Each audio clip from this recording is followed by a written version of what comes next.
pripravljeni pogovarjati o vseh točkah in iskati seveda ustrezne rešitve. Ocenjujemo namreč, da vse, ki so predlagane, morda niso najboljše, bom rekel, tehnične izvedbe, ampak smo odprti za dialog in za iskanje rešitev. Seveda, tukaj posebej izvzemamo večinski volilni sistem, ki je za nas absolutno poudarjam, nesprejemljiv in mislim, da bi bil škodljiv za Slovenijo.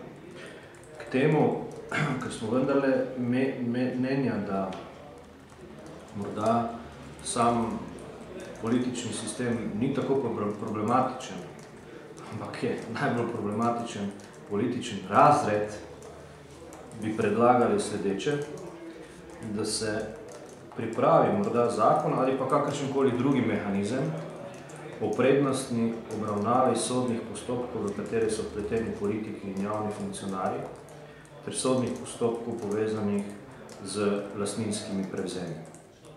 To se nam zdi, da je ključni problem v tem trenutku, tudi ključno sporočilo mnogih protestov, ki so se v tem času dogajali v Sloveniji. K temu bi dodali še dve zadevi, dva predloga, in sicer, da se pogleda in pregleda zakonodaja, ki je bila pripravljena na temo odvzema premoženja,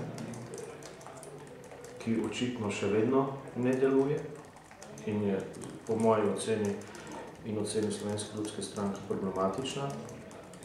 In tretja zadeva, da vendarle ustanovimo, formiramo, kakorkoli temu rečemo, na državnem nivoju 4 specialne projektne time za pripravo dokumentacije na projektih hidroelektrarne Srednje Save, drugega tira, tretje razvojne osi in vodnih ureditev.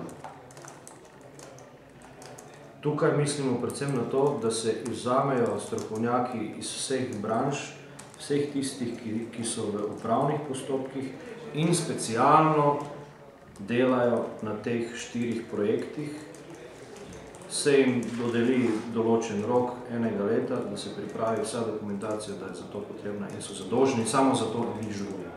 Skratka, da prijemo v najkrajšem možnem času do podlag za to, da se lahko ti projekti sploh začnejo, da se lahko začnemo pogovarjati o financiranju in tako naprej in tako dalje. Dokler podlag za to ne bomo imeli, drugače rečeno, dokler ne bo gradbenih dovoljenj, seveda teh projektov ne bo.